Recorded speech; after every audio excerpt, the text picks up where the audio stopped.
The slip was on the counter less than 10 seconds before Renata Vasari saw the name typed across the top, and the small hairs on the back of her neck stood straight up. She did not move.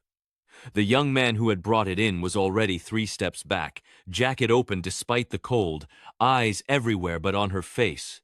On the small white paper was the name Tomas Krell, born the 12th of April, 1968. Warfarin, 20 milligrams, 90 tablets, 1 bottle, immediate. Anyone married into the Vasari family knew that name. Tomas Krell had been her brother-in-law's right hand for 19 years. Costanzo Vasari, the head of the family, had not been able to look at him across his own dinner table for the past 8 days. His departure on the 8 o'clock train, on a written agreement that no one would touch him while he stayed quiet, had been the kitchen table whisper since Sunday. He was, in other words, a man marked to die if any further hand reached for him. The young man cleared his throat. "It's urgent," he said. "Doctor said it's an emergency dose." "Who is the doctor?" "Doctor on the slip." Renata looked at the doctor's name. She had never seen it before. The clinic was one she had never heard of, in a part of the city the Vasaras did not own buildings in. The handwriting was a printed font. There was no doctor's hand on the page. She folded the slip in half against the counter with 2 fingers. "Come back at 8 tomorrow," she said. "I do not stock warfarin in this dose." The young man's eyes finally landed on her face. Behind them was a quick, hard math being run. "He needs it tonight. Then he will need it tomorrow," Renata said. Her voice was the voice she had used for 7 years to tell mothers their children's antibiotic would not be in until Tuesday. "I have nothing here. The wholesaler delivers at 6. I will open at 7 for you if it is truly urgent." The young man stood for a long second. Outside, on Lipov Street, the snow had begun again. "Keep the paper," she said. "I will need it in the morning." The young man held out his hand for it. "I will need it in the morning," she said again, and slid the folded slip into the small drawer under the register and turned the brass key 1/4 to the right. He left without another word. The bell rang once. The door clicked. The light over the back shelves clicked. Renata waited until she could no longer hear his footfall on the salted concrete. Then she went to the window. The young man crossed the street without hurry, took out a phone, did not put it to his ear, and walked north past the kebab shop and around the corner onto Marshall Square. Then she went to the phone behind the counter and called the house on the river, the only number she had dialed from it in 7 years that was not a wholesaler or a sick child. Old Tommaso answered on the second ring, the way he always did. "Renata," he said. "Child, I need him," she said. "He is at the chess set. I need him now." There was a small silence. In 19 years of marriage to Salvo Vasari, Costanzo's youngest brother dead 3 days after their 20th anniversary, Renata had never once asked the head of the family for anything. Not at the funeral. Not in the 7 years above the pharmacy. Not at Christmas, not at Easter. The whole family knew she did not ask. "He is coming to the phone," Tommaso said. Costanzo came on. His voice was the cardigan voice she had heard at every Sunday lunch since she was 28 years old. Slow, low, careful of the listener. "Renata, a man brought me a forged script for warfarin 20 milligrams, 90 tablets 10 minutes ago," she said. She did not say the name on the phone. "Patient name is the one on the 8 o'clock train list from Sunday. I told the runner, I do not stock the dose and to come back at 7. He left. I watched him go north on Marshall Square." The pause, on the other end, was 3 seconds long. When Costanzo spoke again, the cardigan was gone out of his voice. It was very quiet, but it was the voice of a man who had just stood up out of a chair. "Do not move," he said. "Lock the door. Turn off the front light. Sit in the back. Do not pick up the phone again, unless it is Tommaso. I am sending Bruno." "Costanzo," she said. "Is the patient still alive?" "He is on the train," Costanzo said. "He has been on the train since Sunday at 8. "Then who is the script for?" There was a silence again. This time when he spoke, the cardigan was back, but tighter. "That is what I am about to find out," he said. Sit in the back, Renata.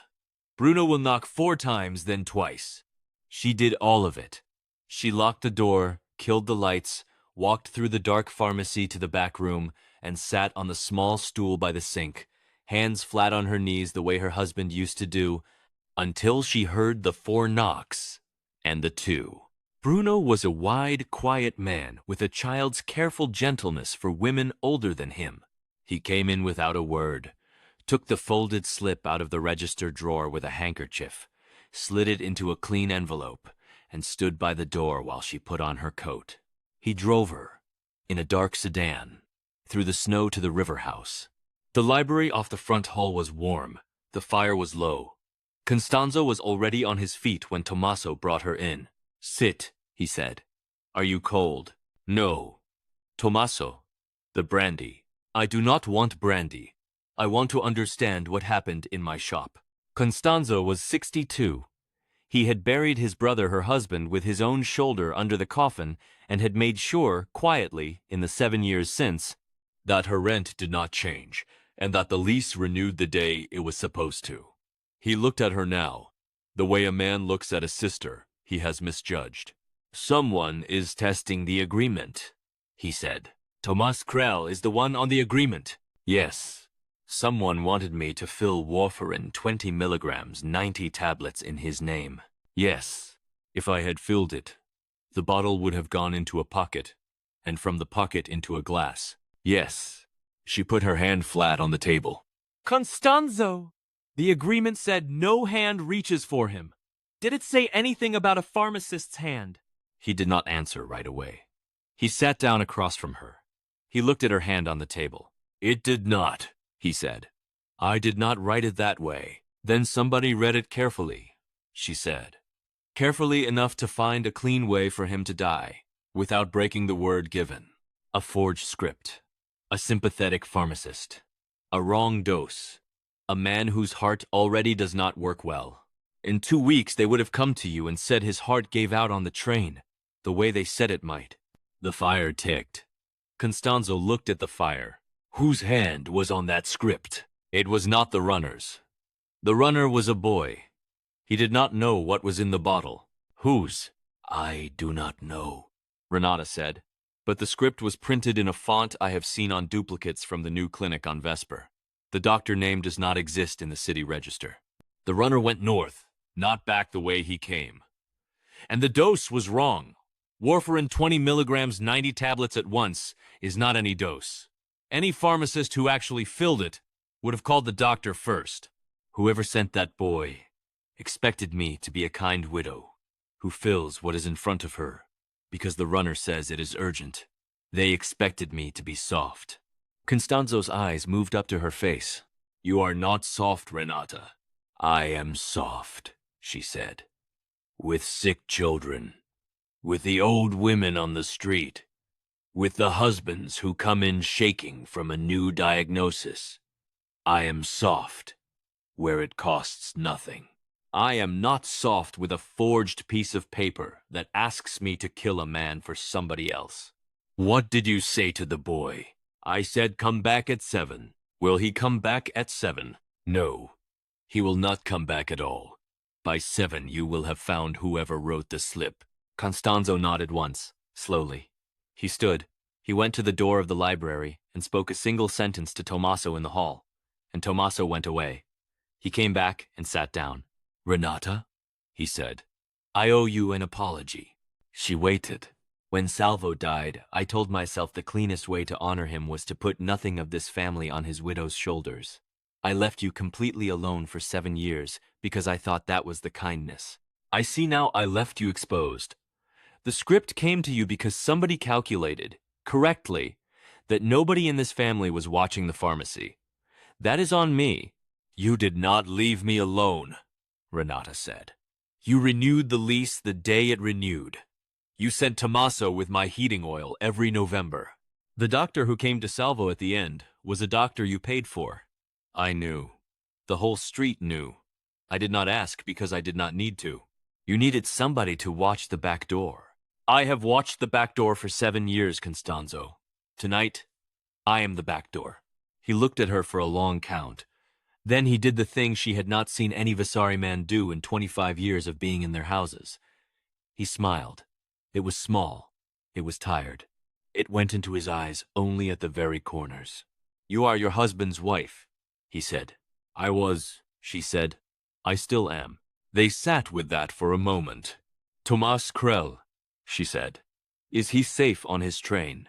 "He is in a small town that the family does not own, and that does not own the family," Constanzo said. "He has a small, clean job in a small, clean shop.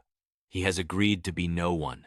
I gave him that mercy because he asked for it honestly, and because his wife asked for it more honestly. If somebody now is trying to take it back through a pharmacist's hand, that is a hand I will find. Without breaking your own word." "Without breaking my own word." "Good," Renata said. "Then I have something else for you." She reached into her coat and brought out a small leather notebook, the size of her palm, much worn at the spine. She set it in front of him. "For 3 years," she said, "my counter has been a place where people in this family stop on the way home from the river house. Cold medicine, a headache pill, something their wife asked for. I never wrote a word anyone could read but me. But I noticed who came in together, who came in alone, who started coming for himself instead of for his wife, who came in with a face that wanted to talk. 3 pages in here, Constanzo, of people whose pattern changed this month. 2 are unimportant. 1 is on the page after." Constanzo opened the notebook to the page she had folded. He read it. He read it again. He closed the book. He put his hand flat on it. "You knew. I noticed. I did not know what I was noticing until 10 minutes ago when a boy put a forged slip with that name in front of me. Then I knew. The man on this page came in 3 times last week for things he did not need. He stood by the back shelf and watched the door. He took 2 long phone calls outside the window and watched me through the glass. I have seen him with tonight's runner. Once. Last month. At the bus stop across the street." Constanzo stood up. He walked to the window and stood looking at the snow. After a long time he said, very softly, "Renata, I am going to ask you to do one more thing tonight." "Ask." "I am going to ask you to sit in this house until morning. Tommaso will make you a bed above the library. Bruno will sit at the pharmacy with the lights off, and 2 other men will go to the place this person on your page sleeps. By 7, I will know who paid him and on whose behalf. Nobody will be touched in any way that breaks any word I have given. A meeting in this house at 9. A resignation. A restitution. A long, quiet ride to a town that does not own this family. The person on this page will not see his own door again. He will live. He will not work in this city for any house ever again. That is the price. Mercy. The same mercy I gave Tomas Krell. The same currency. I will not break my word twice in 1 week." Renata looked at the fire. "And the pharmacy," Constanzo said, "will from tomorrow have a second pair of hands behind the counter at night. A girl I trust. Not for show, for the back door. You will not be the back door alone any longer. You will be the head of it, and she will be the hand. Will you take her?" "If she works the way I work, yes." "She works the way her aunt taught her to work. Her aunt is the woman in the photograph on the library wall." Renata's eyes went to the wall. She had walked past that photograph 100 times in 25 years. The young woman in the white blouse, laughing at something out of frame. Salvo's other sister, Constanzo's favorite, the mother of Morena, who balanced the family ledger. "You will give me Morena's helper. I will give you Morena," he said. "She has asked to learn the second side of the family. The back door is where I want her to learn it. From you." Renata took that in. It took her a long minute. When she had taken it in, she nodded once. "Then I will take her," she said. "I will teach her to read a forged slip before she has finished her first cup of tea. And I will teach her not to be soft with paper. The rest of what she needs to learn she already knows from her mother." Constanzo's eyes went wet at the corners then, the way old men's eyes do when a sister-in-law they had thought of as a guest in their family says a long-gone sister's name out loud. He did not speak. He slid the notebook into his cardigan pocket and stood looking at the fire. Tommaso brought chamomile with honey on a small silver tray, and they drank it in front of the fire in the long, unhurried silence that families fall into when one of them has finally said, out loud, that the other belongs. At 8, the radiator pipes in the river house ticked, and Renata woke in the small clean room above the library and knew, without being told, that whatever needed to have happened in the night had happened. She went downstairs in the dress she had worn the day before. Constanzo was at the breakfast table with the paper. He poured her coffee. "The pharmacy will open at the usual time," he said. "Morena will be there at 9:30. The man on the page will be on a westbound train at noon.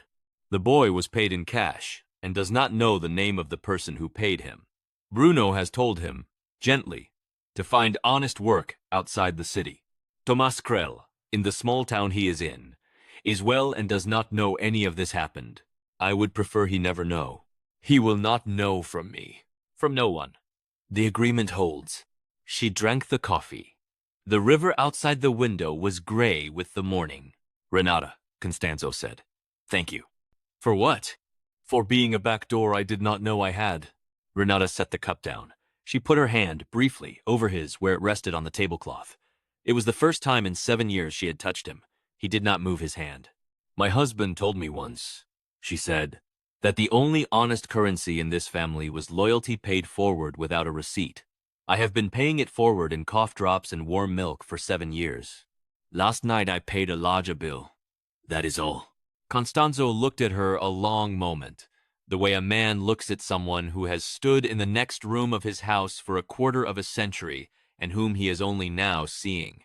Then he nodded the small full nod that meant he had understood, and he poured her more coffee and slid the cream across to her, and outside the snow began again, and the morning held.